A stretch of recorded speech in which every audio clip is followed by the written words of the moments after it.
Bonjour à toutes et à tous, bienvenue sur l'épisode de ma chaîne YouTube consacrée à la deuxième thématique majeure de cette chaîne qui est notre exposition aux ondes électromagnétiques, c'est-à-dire à tout l'environnement numérique dans lequel vous vivez, vous comme moi.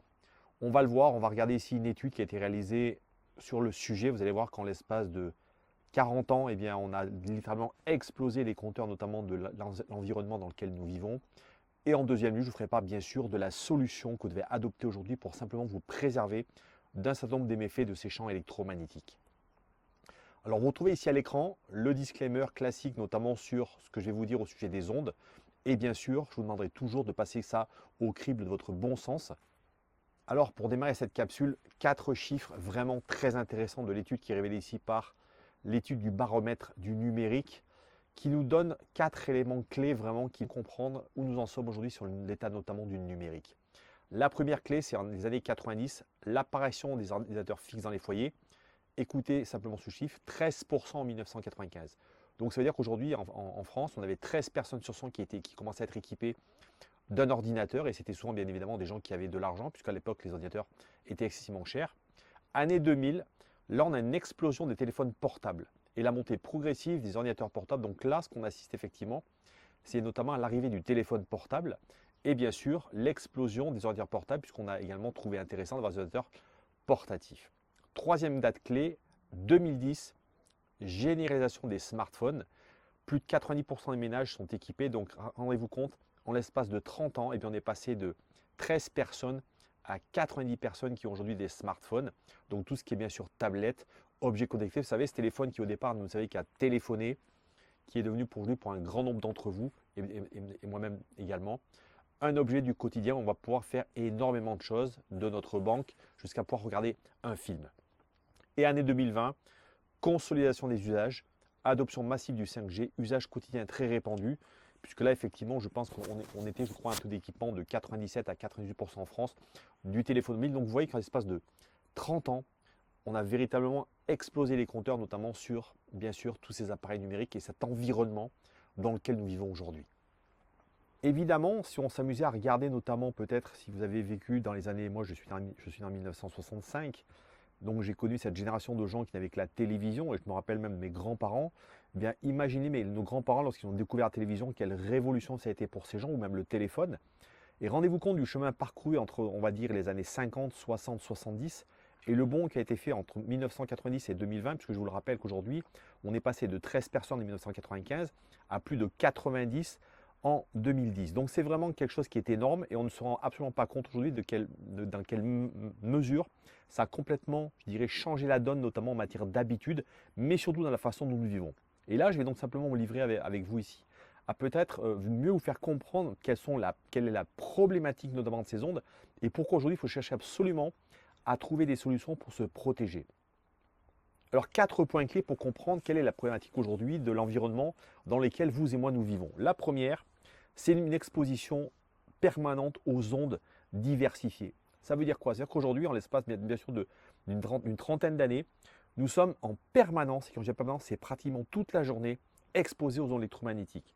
Venant de multiples sources, les antennes 5G avec lesquelles aujourd'hui on peut téléphoner, les ordinateurs, les téléphones portables, les systèmes Wi-Fi, tous nos objets connectés dans nos maisons. Il y a une très grande mode, notamment aujourd'hui, sur tous les appareils, les objets connectés, que ce soit les robots connectés. Vous savez, même les robots qui font du ménage sont connectés. Donc aujourd'hui, on a des tablettes connectées. Donc on a aujourd'hui effectivement un environnement quotidien entièrement et ultra connecté. Le deuxième paramètre, c'est malheureusement le temps d'exposition par âge aux appareils connectés. Chez les adolescents, les jeunes et même certains adultes, l'utilisation cumulée des écrans peut atteindre jusqu'à 11 à 13 heures par jour. On sait aujourd'hui par exemple que la tranche des 16-24 ans peuvent passer jusqu'à 11h45 d'utilisation d'écran par jour, avec une exposition intense, bien sûr sur les systèmes Bluetooth, Wi-Fi. Et malheureusement, une autre dernière statistique, c'est que les enfants de moins de 6 ans sont de plus en plus exposés aux radiofréquences via divers objets connectés. Je pense notamment à toutes les tablettes, tous les jeux que font les petits. Et vous voyez aujourd'hui, bien malheureusement, nous sommes à la fois dans un environnement extrêmement important en termes d'objets connectés, mais surtout, nous y passons énormément de temps. Alors, troisième aspect, je vous en parlais tout à l'heure, ce sont les effets négatifs des champs électromagnétiques sur notamment la santé. De nombreuses études mettent en lumière les effets potentiels des effets des champs électromagnétiques, notamment les troubles du sommeil. On parle aussi également beaucoup de troubles autistiques aujourd'hui, notamment les troubles de l'attention. Ces champs électromagnétiques, ils modifient l'activité électrique cérébrale, donc ils modifient évidemment l'attention, la mémoire. On a également beaucoup de problèmes de fatigue, de maux de tête, de troubles de la concentration et potentiellement expliqué par l'OMS en 2011 à Lyon qu'aujourd'hui on avait découvert que notamment tous les systèmes de radiofréquence potentiellement étaient en train de créer ce qu'on appelle des gliomes, donc des tumeurs cérébrales chez les enfants. Donc vous voyez qu'aujourd'hui, simplement après 20 minutes d'un téléphone portable, nous sommes impactés négativement sur notre organisme par tous ces champs électromagnétiques parce que sachez-le, nous sommes des êtres effectivement magnétiques, mais nous sommes surtout des êtres qui sont prédisposés à plutôt vivre dans la nature et non pas vivre à côté de tous ces objets connectés. Vous proposez ici que même chacun d'entre vous y réfléchisse. On va simplement regarder la journée type de quelqu'un qui se lève le matin, qui va aller travailler, donc qui va avoir une vie classique d'un humain aujourd'hui. Qu'est-ce qu'il va faire? Eh bien, il va donc se réveiller un matin. Et bon, beaucoup de gens aujourd'hui, mais qu'est-ce qu'on a fait? On a des radio-réveils qui d'ailleurs émettent des radiofréquences, mais surtout, on a des téléphones. Et donc déjà, vous voyez, le fait de dormir avec un téléphone vous expose sans que vous le sachiez à des ondes extrêmement négatives. Ensuite, qu'est-ce que va faire cette personne? Très souvent, les gens se lèvent et très souvent, la première chose qu'on fait, c'est d'allumer notre téléphone portable. Et là encore, on est tout de suite, bien évidemment, en contact avec le signal qu'émet ce téléphone via notre box, donc via le Wi-Fi. Et ensuite, qu'est-ce que va faire cette personne? Il va prendre sa voiture et là, immédiatement, qu'est-ce qu'il va avoir également? Ce sont tous les champs électromagnétiques liés à l'utilisation de sa voiture, que ce soit le GPS. Tous les appareils connectés de sa voiture sont aujourd'hui malheureusement de très gros pourvoyeurs de champs électromagnétiques. Ensuite, qu'est-ce qu'il va faire? Il va arriver au bureau, il va allumer son ordinateur portable, souvent dans un environnement des open space où il y a beaucoup d'ordinateurs, donc on va être là dans un véritable bruit électromagnétique, un grand nombre d'appareils connectés ensemble, donc qui vont également générer toute cette pollution. Ensuite, qu'est-ce qu'il va faire? Eh bien, soit prendre un transport en commun, et là encore, il va être exposé à des dizaines de centaines de personnes qui ont des téléphones, donc avec tout le réseau également qu'il y a autour, avec la Wi-Fi, etc., où il va prendre sa voiture et de la même manière, il va à nouveau être mis dans ce champ électromagnétique. Pour ceux qui utilisent les trains et les avions, c'est la même chose. Les avions également sont également de grandes sources émettrices notamment de champs électromagnétiques, notamment par le biais de toutes les télévisions qui sont incorporées dans les sièges notamment. Et ensuite, qu'est-ce qu'il va faire? Il va rentrer chez lui et à nouveau, il va être exposé au champ dans sa maison de son propre appareil, de tout ce qu'il va utiliser. Si madame fait de la cuisine, c'est peut-être un robot qu'elle va utiliser, c'est peut-être en se séchant les cheveux, un sèche-cheveux. C'est un enfant qui va prendre une tablette, c'est un enfant qui va prendre des lunettes connectées, c'est un adolescent qui va mettre ses AirPods.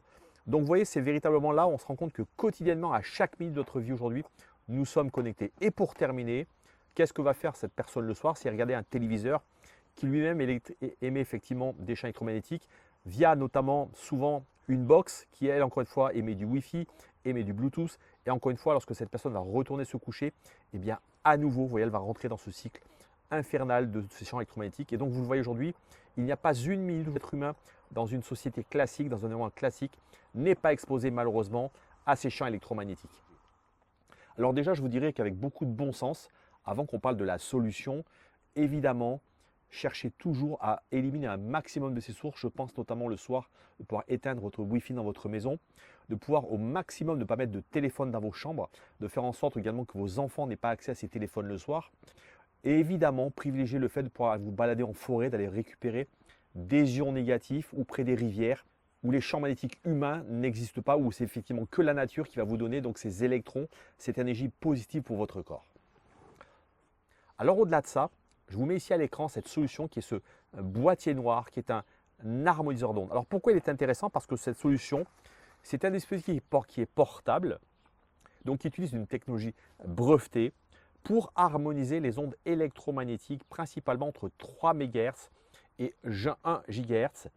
C'est-à-dire, et écoutez bien, c'est ce qui est le plus important dans ce que je vais vous dire aujourd'hui, c'est la gamme de fréquences où l'exposition humaine est la plus fréquente et la plus sensible. C'est là où effectivement nos organes, notre sang, notre cerveau, notre vision interagissent malheureusement le plus avec ces ondes électromagnétiques. Donc vous le voyez, on va couvrir véritablement là le temps que vous passez le plus, c'est-à-dire au bureau, dans une voiture, dans les transports en commun, dans les avions dont je vous parlais tout à l'heure, si vous prenez le taxi, dans les environnements comme les aéroports, dans les environnements, dans les bureaux où on a des signaux en permanence, eh bien on va pouvoir véritablement avec cette solution l'emporter avec soi et l'avoir bien évidemment à la maison. Et on va se rendre compte qu'effectivement, qu'est-ce qui va se passer? On ne va pas éliminer bien sûr tous les champs électromagnétiques parce que ça n'existe pas, ce n'est pas possible de le faire. Mais vous voyez, on va simplement éliminer ce brouillard, cette pollution électromagnétique qui est générée par deux choses. Vos appareils, le fait que ces appareils, lorsqu'ils émettent un signal, créent, lorsqu'on additionne la batterie de votre appareil ou les composants de votre appareil plus le signal, ce qu'on appelle ce brouillard électromagnétique, donc qui génère ces ondes haute fréquence et qui donc là vont être là justement pour les harmoniser, pour éviter qu'elles viennent impacter votre physiologie et notamment vous créez moins de fatigue, moins de problèmes d'attention. Donc véritablement, c'est vraiment un sujet qu'il faut vraiment considérer comme très important parce que effectivement, les ondes électromagnétiques, on ne les sent pas, on ne les entend pas, mais elles existent, elles sont bien là. Et sachez qu'aujourd'hui, il y a de plus en plus de gens qui s'alarment, notamment chez les jeunes personnes, du temps d'exposition notamment à tous ces appareils. Alors, deuxième avantage de cet appareil, cet harmoniseur d'ondes, c'est qu'il va couvrir effectivement une zone de 4 mètres de diamètre, donc un environnement total de 8 mètres, que ce soit bien évidemment de manière verticale ou horizontale. Donc, c'est un appareil qu'on va pouvoir transporter facilement avec soi dans un avion, dans un taxi, dans une voiture, dans un bureau. Et à ce titre, il représente véritablement une alternative solide, brevetée, puisqu'on dit qu'il existe des études extrêmement sérieuses, deux brevets notamment. Le premier qui confirme effectivement le fait que cet appareil supprime bien le bruit électromagnétique dans la fréquence de 3 à 1000 MHz. Ça, c'est très important. Et la deuxième, une étude qui a été réalisée par un médecin, notamment à Taïwan, sur l'amélioration de la microcirculation, notamment dans l'oculaire. Parce que sachez que je vous l'ai dit tout à l'heure, malheureusement, ces ondes électromagnétiques, elles impactent le cerveau, notre vue. Parce qu'effectivement, le fait de regarder des écrans abîme la vue. Bien, cet appareil, qu'est-ce qu'il va faire? Il va de nouveau rendre disponible une meilleure fluidité sanguine, notamment dans nos yeux et dans le fait de pouvoir avoir une meilleure vue. J'espère que ce sujet vous aura véritablement impacté, fait prendre conscience de l'importance de ne pas prendre ce sujet à la légère. Je vois un grand nombre de gens aujourd'hui véritablement ne pas avoir du tout conscience, de même pas penser que ça puisse exister. Sachez qu'aujourd'hui, les ondes électromagnétiques, c'est une réalité. Il y a des études très sérieuses qui ont été menées, notamment aux États-Unis, qui démontrent que notamment une des premières choses qu'on constate, c'est la qualité du sommeil. Et sachez que moi aujourd'hui, depuis une année, je peux vous dire que je dors extrêmement mieux avec ce type d'appareil à la maison. Et c'est un grand nombre de mes clients qui me le rapportent aujourd'hui. Donc si ce sujet vous intéresse, je vous invite rapidement à prendre un rendez-vous avec moi sur la page d'accueil que je remets ici à l'écran de ma chaîne YouTube. Vous avez un lien Calendly qui va vous emmener sur le fait de pouvoir prendre un rendez-vous. Et je me ferai un plaisir de vous expliquer comment vous pouvoir vous procurer et surtout quels sont les avantages à pouvoir utiliser pour vous et votre famille cet harmoniseur d'ondes. Je vous dis à très bientôt. Prenez soin de vous.